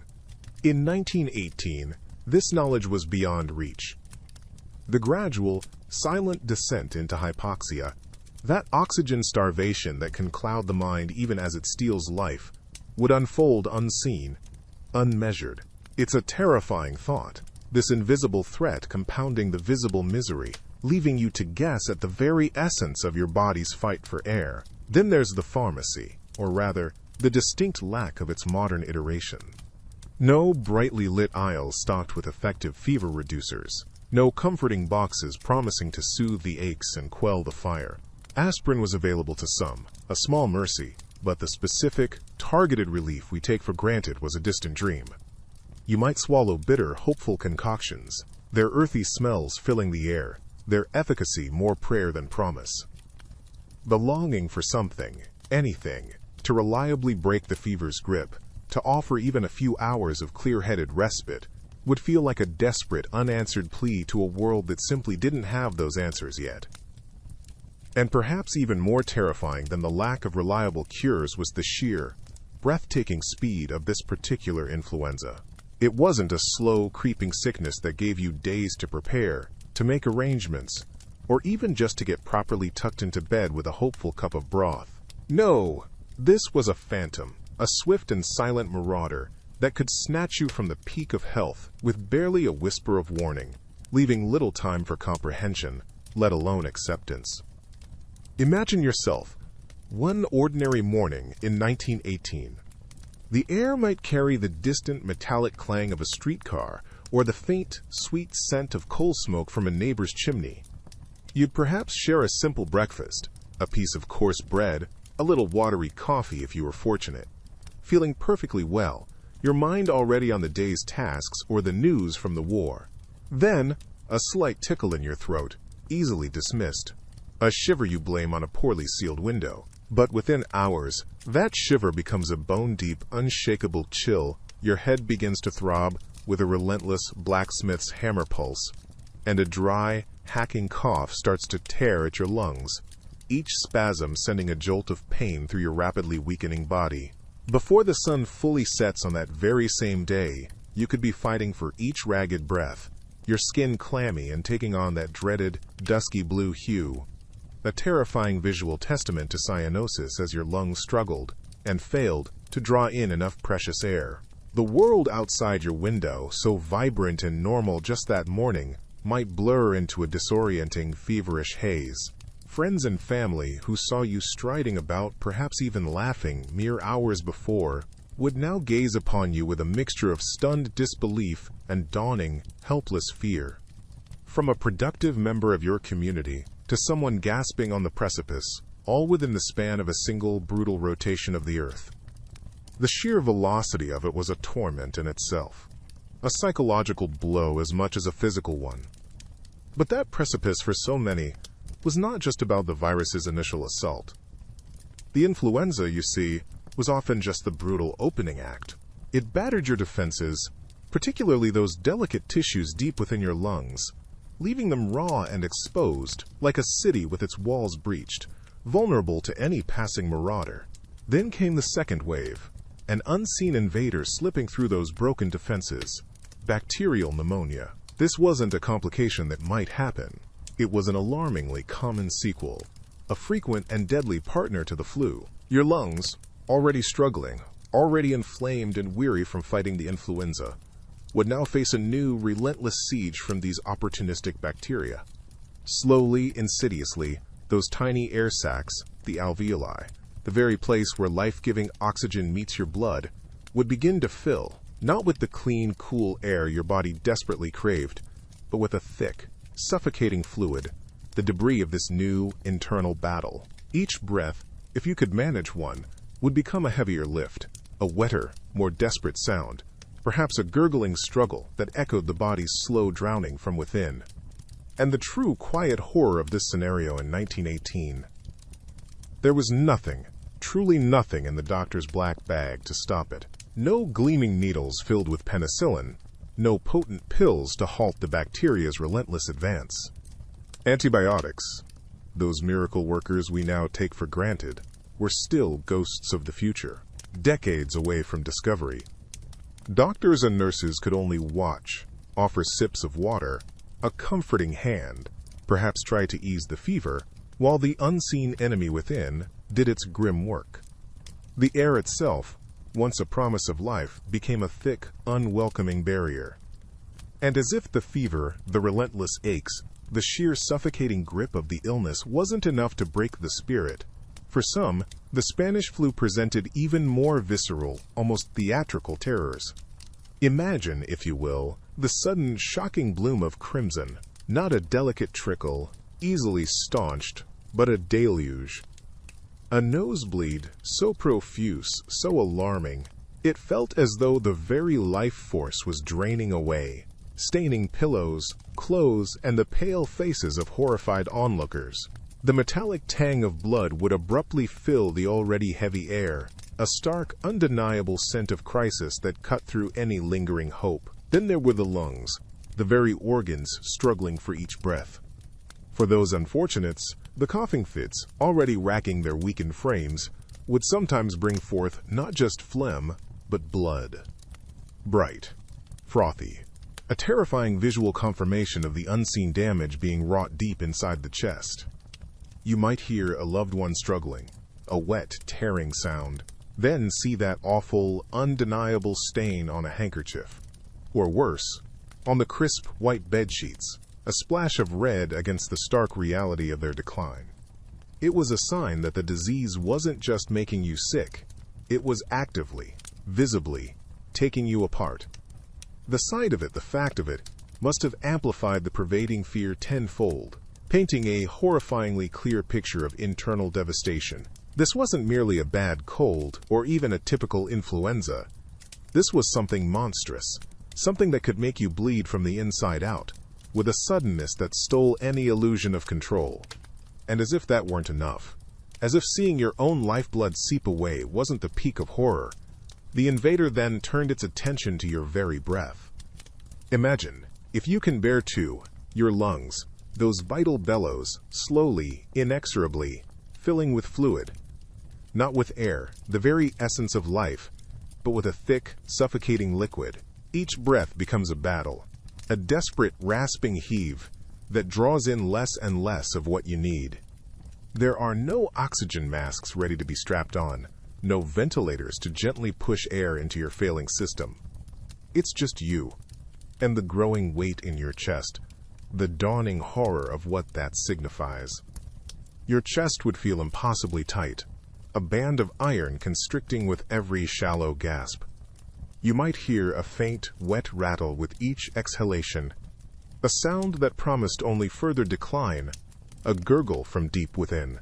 The air in the room, perhaps heavy with the scent of carbolic acid used in a futile attempt at disinfection, or just the stale odor of sickness and fear, would offer no real comfort, no true relief. You'd fight, of course. Instinct would drive you to arch your back, to claw for more air, your muscles burning with the relentless effort, your vision perhaps swimming. But it would be like trying to breathe underwater, a slow, terrifying drowning on dry land, with no rescuer in sight, no modern miracle waiting in the wings. The sheer, agonizing effort of it, repeated minute after minute, hour after hour, without true respite, would grind you down. Sleep, if it came at all, would be shallow, fractured by jolts of panic as your body screamed for oxygen it couldn't obtain. There was no modern intensive care unit then, no team of specialists to monitor your oxygen saturation with quiet beeps and glowing numbers. There was just the creeping, cold realization that your own body was betraying you in the most fundamental way, stealing the very air you needed to exist. A terrifyingly lonely way to fade, listening to the fading whisper of your own breath. And as your lungs fought their losing battle for air, another insidious enemy would be tightening its grip, the fever. Not just a mild warmth, but a relentless, baking heat that would rise and persist, cooking you from the inside out. Imagine that oppressive, inescapable temperature, a constant inferno your body couldn't extinguish, making every blanket a torment, every touch a source of irritation. This consuming fire wasn't just a physical assault. It was a gateway to a bewildered, terrifying new landscape within your own mind. Soon, the edges of your reality would begin to blur, the familiar becoming unsettlingly strange. The worried face of a loved one might momentarily morph into something grotesque, their comforting words twisting into a garbled, meaningless stream of sound. The very room you lay in, perhaps your own bedroom, could start to feel alien, its dimensions shifting, the shadows in the corners deepening and swaying with a life of their own. You might try to call out, to explain the unsettling visions, but your tongue would feel thick, your thoughts like scattered leaves in a storm, impossible to grasp. Then, delirium would truly set in, a waking nightmare from which there was no escape. The world outside your fevered perception would fade, replaced by a chaotic torrent of images, sounds, and phantom sensations. Perhaps you'd find yourself reliving fragmented memories, or wandering through impossible, illogical dreamscapes, all while your body lay helpless. There would be no anchor, no way to distinguish the real from the unreal, just a profound and frightening detachment, as if your consciousness was slowly unmooring itself, drifting away on a dark, turbulent sea. It was a cruel trick of the illness, this mental unraveling, ensuring that even if you were surrounded by care, you were utterly terrifyingly alone in your internal chaos. And as that dark, turbulent sea of consciousness threatened to pull you under, the hours of this hypothetical day would begin to wear you down with a grim, relentless efficiency. There would be no soothing saline drip to combat the dehydration tightening your skin and clouding your thoughts further, no readily available oxygen if your lungs, heavy and waterlogged, began to fail. You might crave a simple painkiller, something to dull the relentless ache in your head and muscles, but the potent relief we take for granted simply wasn't there, or was in desperately short supply. Perhaps a well-meaning family member, their face etched with worry and exhaustion, would offer a cool cloth for your burning forehead, or a spoonful of thin, unappetizing broth. These small comforts, offered with love, would be pitifully inadequate against the storm raging within you. The sounds from outside your sick room, if you were even fortunate enough to have a separate space, might filter in the muffled cries from neighboring homes, the hurried, anxious footsteps on the street, the distant, almost constant, mournful tolling of a church bell. Each cough, racking your already weakened frame, would feel like a step further into the abyss, each labored breath a testament to the body's desperate fight. The air itself, thick with the scent of sickness, carbolic acid if you were lucky, and perhaps coal smoke from a nearby stove, would offer no true solace. With every passing hour, the absence of 21st century medical knowledge, of antivirals, of intensive care, of even basic germ theory truly grasped by all, would stack the odds ever higher against you. The grim, quiet truth is, your modern resilience, stripped of modern medicine, would likely crumble with alarming speed. This wasn't a battle you could win with willpower alone. It was a brutal siege against a body unequipped for such an archaic onslaught. And so, as the fever raged and your lungs burned, a desperate thought might flicker. Help. But even mustering the will to seek it, let alone the strength, was a monumental task. Imagine, if you could, dragging your aching, shivering body through streets hushed by fear, or perhaps punctuated only by the distant, rattling coughs echoing from behind closed doors and shuttered windows. You finally arrive at a hospital, or, more likely, a hastily converted public hall, its very entrance perhaps choked with others just like you. A silent, swaying sea of pale, sweating faces and hollow eyes. Inside, the air itself would feel heavy, thick, not just with the metallic tang of illness and the sharp, pervasive bite of overwhelmed disinfectants, but with a profound, weary despair. The sounds would be a muted cacophony, a symphony of coughs, shallow breaths, and the occasional, stifled moan. Cots, if you could even call them that, perhaps mere pallets on the floor, would line every corridor, every conceivable space, each occupied by a moaning, restless figure. To find an empty bed here? That was akin to winning a grim, unwelcome lottery. To catch the fleeting attention of a harried nurse, their uniform hopelessly rumpled, their face a mask of deep exhaustion, or a doctor, visibly haunted by the sheer, unending tide of suffering, was another cruel game of chance. They were simply too few, facing an ocean of need. Each plea for help, each weak, outstretched hand, was just one among a silent, desperate chorus of thousands, a quiet petition easily lost in the overwhelming, sorrowful symphony of sickness. And amidst this sea of suffering, you would have seen incredible acts of courage. Make no mistake. Neighbors leaving thin broths on doorsteps for families too weak to cook. Volunteers braving contagion to fetch water or tend to the delirious. Entire communities banding together with a quiet, desperate resilience. These flickers of humanity, brave, solitary candles in the overwhelming darkness, were a testament to the human spirit. Yet, they were often pitted against a public health response that felt like a small boat caught in a colossal, unforgiving storm, tossed about with little real direction. It wasn't always a lack of trying, but more a case of being profoundly, tragically overwhelmed by the sheer scale of the invisible invader. Imagine the public notices hastily printed, appearing on lampposts and in shop windows, their ink sometimes smudged by rain. Schools closed, yes, but often only after half the children were already home, coughing into their handkerchiefs. Theaters and dance halls shuttered, but only when the laughter had already given way to a fearful hush. Each town, each city, often made its own rules, a confusing patchwork of responses. One community might enforce rudimentary mask-wearing with stern pronouncements, while the next carried on, perhaps clinging to a fragile hope that the affliction would pass them by.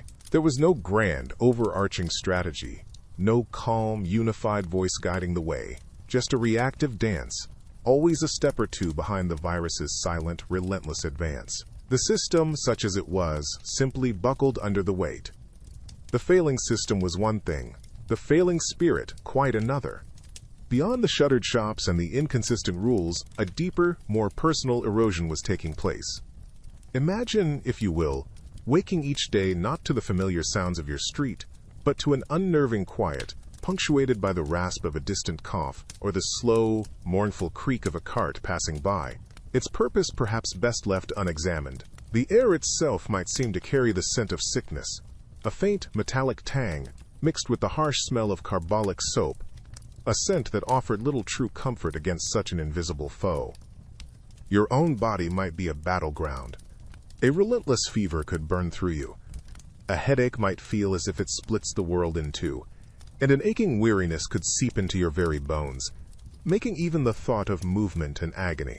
There's no scrolling through a phone for distraction, no quick, effective painkiller to dull the relentless throbbing. Perhaps a rough wool blanket is your only solace, scratching against your fevered skin as you lie there, listening, and around you, the world is also sick. News, when it arrives, is often grim, whispered from behind a hastily raised handkerchief. The faces you do see are etched with worry, their eyes reflecting a shared unspoken fear.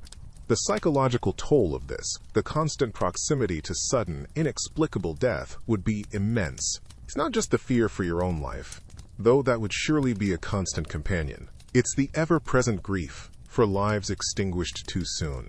The empty chairs at tables, the silenced voices that once brought joy. This constant, low hum of sorrow, coupled with your own physical misery and the profound lack of understanding about what was truly happening, would be a heavy, crushing weight. How long before the spirit, like the body, simply surrendered to the overwhelming tide of despair? It's a chilling thought, a burden almost too heavy to contemplate, even now. That chilling thought, that heavy burden of despair, it settles around you now, doesn't it, like a fine, invisible dust. Imagine then, waking on an ordinary morning in 1918, perhaps with just the faintest tickle in your throat, the distant sound of a horse-drawn cart clattering on cobblestones outside your window. By midday, an unshakable chill has seeped deep into your bones, a relentless, throbbing ache settling into every muscle, every joint. Your forehead burns, a private inferno that no cool, damp cloth can truly quench for more than a fleeting moment. This isn't the slow, creeping flu you might know from your own time. This is an ambush, swift and brutal. You try to soldier on, because in 1918, what else is there to do for most? But soon, each breath becomes a conscious, laborious effort, a shallow, rasping struggle against an unseen tide.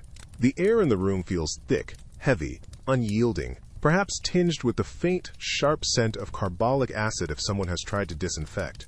Perhaps you catch your reflection in a dim piece of glass, a pale, drawn face, eyes wide with a dawning, terrible understanding. There are no antiviral pills, no miracle drugs to call upon from a neatly organized medicine cabinet. The doctor, if one can even be reached through the swirling chaos of a pandemic gripping the city, might offer little more than aspirin, a quiet suggestion of bed rest, and a worried, helpless frown. The infamous heliotrope cyanosis could begin its terrifying creep across your skin, a dusky bluish tinge around your lips and fingertips, a horrifying visual testament to your lungs failing, slowly drowning from within. Within hours, not days, the fight could be lost. Your modern constitution, unseasoned by the relentless microbial assaults of early 20th century life, might be overwhelmed with shocking, terrifying speed. The intricate support systems you take for granted, readily available oxygen, sterile IV fluids, the hum of advanced medical machinery, are simply phantoms of a future still decades away, leaving you adrift in that relentless, unforgiving tide of illness. And so, our imagined difficult day draws to its somber close. Perhaps the fever, a relentless, burning inferno, consumed you with a speed that would seem almost impossible to our modern sensibilities. Or maybe, you're still drawing shallow breaths, the air thick and heavy in your aching lungs, but the world around you offers so little in the way of comfort or hope. The quiet of the sick room is profound, almost a physical presence, broken only by the distant, hollow coughs echoing down the cobbled street, or the hushed, mournful tones seeping through thin walls from a neighboring home where another battle is being lost. There are no wailing ambulance sirens racing to the rescue, no reassuring rhythmic beeps of bedside monitors tracking your vital signs. Only the stark, unyielding reality of profound illness in an age before our medical marvels were even conceived. It's a sobering thought, isn't it? Not intended as a judgment on your personal resilience or your strength. Far from it. Instead, it's a stark, humbling reminder of the sheer, overwhelming force of a novel pathogen, an invisible enemy, unleashed upon a global population largely defenseless, without the intricate shield of modern medicine, without the established public health infrastructure we now almost take for granted. The stark absence of effective antivirals, the desperate scarcity of hospital beds, often little more than cots in makeshift wards, the rudimentary, sometimes tragically flawed, understanding of viral transmission, these were the true formidable adversaries. So, as the deep twilight of this hypothetical, harrowing day settles around you, understand that your struggle, your potential, rapid demise, isn't a personal failing. It's a chilling testament to the terrifying, indiscriminate power of nature's unseen assailants and a world grappling in the shadows, armed with so little. Thank you for joining us on PlotFall. Until our next story, may your thoughts be calm and your rest deep.